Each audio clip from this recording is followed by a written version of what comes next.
Look at the bunny butt. It's my year! Hi everyone, it's Tash and welcome to another recipe video. And today, to celebrate the oncoming Chinese New Year, we are going to be making white rabbit candy cheesecakes, which I think is pretty apt seeing as this is going to be the year of the rabbit, which also happens to be my year. High five to the fellow rabbits. Now if you're East or Southeast Asian, then there's a good chance that you grew up with these candies. If you didn't, then let me explain. White rabbit candies are a chewy, creamy, milky candy that start off quite solid, so they're actually quite hard to begin with, but as you chew they get softer and softer. And they're covered with a thin layer of rice paper, which melts in the mouth when you eat it, so once you open these, which I'll show you in a little bit, you'll see that thin layer of rice paper around them. Don't worry, you don't need to peel that off to eat it, which is a good thing because it's quite stuck on there. It'll just all melt in the mouth and melt away, leaving you with that gloriously creamy, chewy, sweet centre. This is a no-bake cheesecake recipe, so it's going to be super easy, but because it is a no-bake recipe, you are going to need some chilling time, so I suggest you make these the day before you intend to eat them. I'm also going to use a really neat technique called flocking to create a really fuzzy, furry sort of texture. And although for professional pastry chefs there is a little bit of special equipment involved, for us amateurs with regular small kitchens there is actually an easier hack. So let's get ready for Chinese New Year, Year of the Rabbit. Let's go to the kitchen and see how it's done. We're going to start with a super simple shortbread biscuit base, so let's preheat our oven to 180 degrees C. Here I have 1 tablespoonful of unsalted butter. This is cold, it could be softened if you like, doesn't really matter. I'm going to add half a tablespoonful of icing sugar and 1.5 tablespoonfuls of flour. And if you know your shortbread, then that would have been familiar because that is a very basic 3-2-1 recipe. We have 3 parts flour, 2 parts butter and 1 part sugar.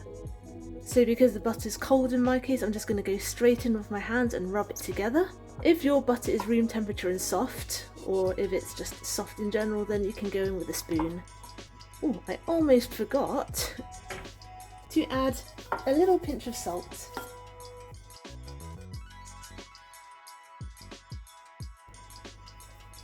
You see it's coming together as a dough. If you find that your dough is a little bit too soft, then add a little bit more flour, feel free to. It depends on the size of your tablespoonfuls. Mine isn't, as you might have noticed, a true tablespoon. It's just one of those big cheap ones I got from the supermarket. But when you're doing this, it's always better to err on the side of caution and add a little less flour at the beginning and then add a bit more. So this is actually exactly the texture I want. Oh, that bit didn't record, typical. Anyway, I've got my 2 sheets of baking paper. I'm going to flour one side, pop on my dough, flour at the top just a bit. Let me give it a helping hand a bit. Being extra sure it's not going to stick. Throw on the top. And I'm going to roll it out. And now we are going to stamp out, let me just gather some flour on there, some circles. We're going to need 6, and make sure the cutter you're using is a bit smaller than your base mould. Let's do that now.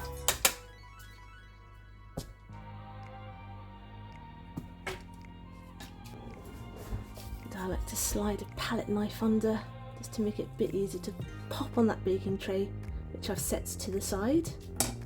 I'm on my last one now. As you can see, I'm cheating a bit because I am pressing the last scraps of the dough into the mould. Kind of have to do this because at this point there's so little of the dough left that it's impossible to roll and then cut out into a perfect circle. So this is how I get around that problem. And here we have our 6 shortbread biscuit bases, and these are so thin and tiny they're going to take such a short amount of time to bake. So I'm going to whack them in the oven for 5 to 6 minutes, just until they're started to turn golden on top. All done. I put these in 6 minutes all together, and now we're going to let them cool completely. We're going to prepare our rare cheesecake. So here I've got 2 tablespoonfuls of water, and here 5 grams, about 1 teaspoonful of gelatin. This is beef gelatin, by the way, not that it matters.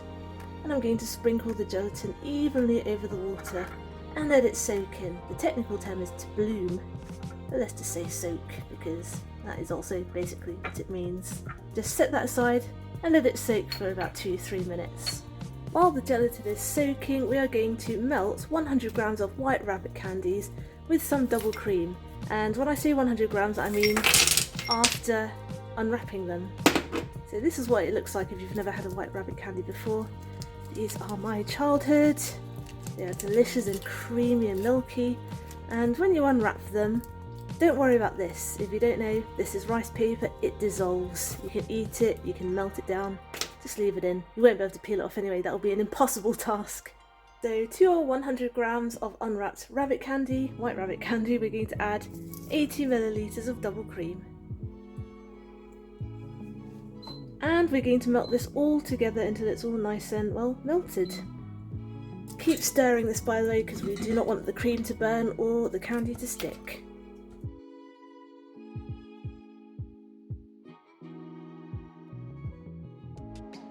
Future task voiceover here, do not take it off the heat at this stage, I made a little mistake. For this recipe I'm going to use 150 grams of cream cheese in total, but I'm going to add about a third of it in now and melt it in, so about 50 grams rather, excuse me. And I actually measured this out before, so I know this little lump here is actually 50 grams. And I'm going to melt that in.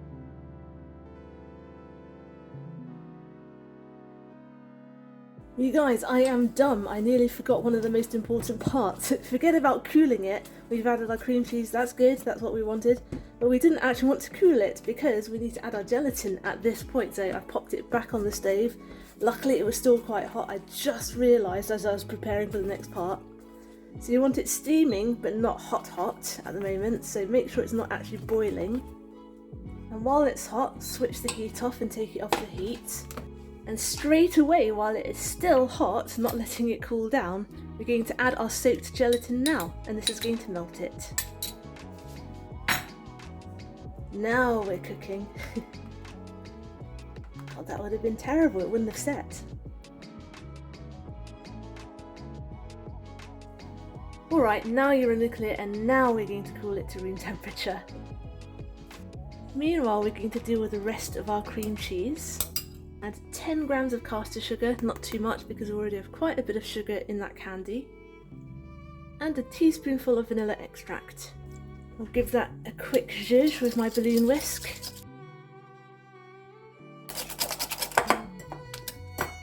Now I'm going to whisk in 100 millilitres of double cream. Oh, excuse me. Wow, I really need some sleep.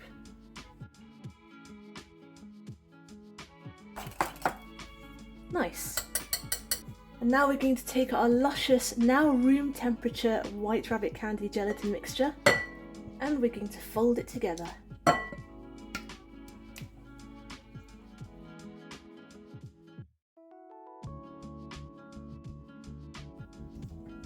Nice, I'm already so excited to eat this. And now for the fun part. So I have two different types of moulds here. I have my cute bunny moulds and I have my base moulds. So what I'm going to do first is pop my biscuits in the base. Future Tash here, actually you want to fill the moulds first and then put the biscuits on top, lightly pressing down on the top but not completely submerging them. It was very late at night when I was making these and I was very tired and very confused, so yes, you are not supposed to put the biscuits at the bottom, put them at the top, but this still works. Now we're going to fill our mould. I'm going to start with the bunny. To be honest, I'm not entirely sure if I've made enough for all 6, so I might do a bunny and a base and alternate, just to make sure we have enough. Give it a tap on the counter just to make sure all gets in the ears and the tail, every nook and cranny. Continue to fill. And I'm going to do a base, and I'm not going to fully fill the base, otherwise the desserts will be huge. I'm only going to maybe fill it about a third, maybe half full. Let's see how I go. That will do. Fill it about a third full. Well, what do you know? It's an even 6 for each. Okay, maybe this one and this one may be a bit on the small side, but pretty much, yeah, 6 bunnies, 6 cheesecakes, right. Now what we have to do is we have to freeze this for at least 4 hours, but I would recommend overnight. So I'm going to pop these overnight and say goodnight to you now. See you in the morning. These are all frozen solid now, and now for the fun part. And now we're going to unmould our bunnies on our bases.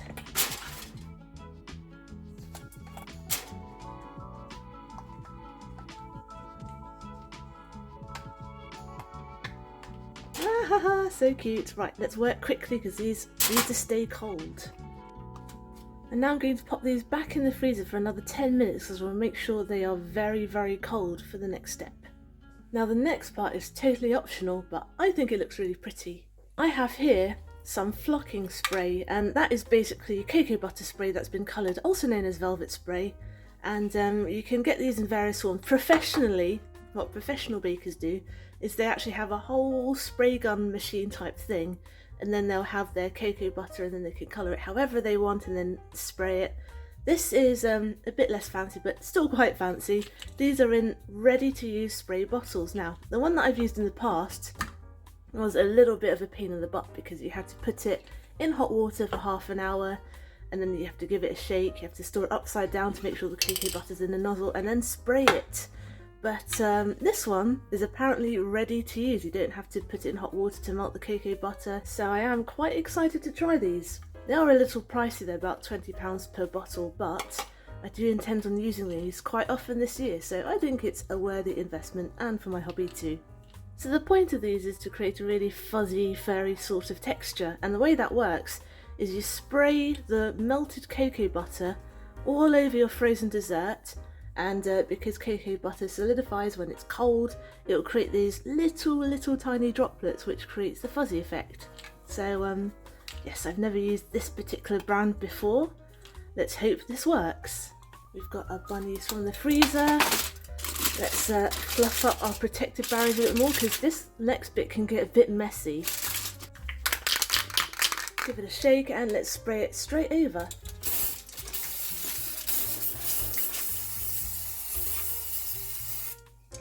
Oh my gosh. The more you spray, the thicker that cocoa butter shell will be. I actually ended up using a mask for this because the vapours are quite strong, so I do recommend you use this in a well ventilated area, and next time I'll place the cakes more further apart because then I can get into all those nooks and crannies. Ooh, that bunny is very fluffy. I may have put a bit too much on, but never mind. Now lastly, to plate these up, I'm going to take one green one, pop it on my serving plate, and I'm going to take a bunny and pop it on top. Isn't that adorable? And I'm just going to do this for all of them, and I'm going to pop them in the fridge to defrost for about 2 to 3 hours. Isn't this just the cutest thing you've ever seen? And look at the little bunny butts. I love the details in this mould. I did go a little bit heavy-handed on the cocoa butter spray for some of them. The downside to using the spray cans is, although convenient, they can be quite difficult to control the spray flow, but they are very convenient for amateur bakers like me and who don't have the money for all the equipment for the actual cocoa butter spray. Destroying these little cakes was both the saddest and most satisfying thing ever. I mean, look at the texture on that. How adorable is this? Why do I keep making desserts that are painfully cute to eat? Now usually when I film these videos I use one of my bakes to do the slow-mo, and then I use a fresh one to talk through at the end, but I honestly can't bear to smash into another one when I've already smashed into one for the slow-mo, so here's one I prepared earlier. Can you see that super smooth filling? I'm super pleased with that already.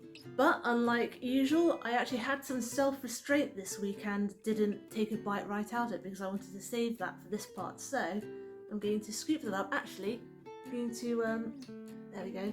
Try and get some of that lovely little shortbread biscuit base so I have a bite of everything. Ah, careful not to drop everything. And cheers! So good! If you love creamy, milky desserts, you are going to love this. And despite all the full fat cream cheese and the cream and all of the candies, actually it's not that cloying, and it's not overly sweet because we've relied on the sugar that was already in the candy and only added a tiny bit more just to boost the levels a bit. But as far as the dessert goes, it's actually not too sweet. Thanks for watching. I hope you enjoyed today's video and I hope you will join me next Wednesday for my next one. Get the full written recipe on my blog tashcakes.com, follow me on Instagram, I am tashcakes.tastes, and you can find me on TikTok too. I am tashcakes on there, but I'm also called Food in Slow Motion. Subscribe and hit the notification bell if you'd like to see more. Give this video a like if you'd like to help other people find it. Comment down below if you'd like me to make anything in particular, and I will see you guys next time. Be good, be nice, and have a good week.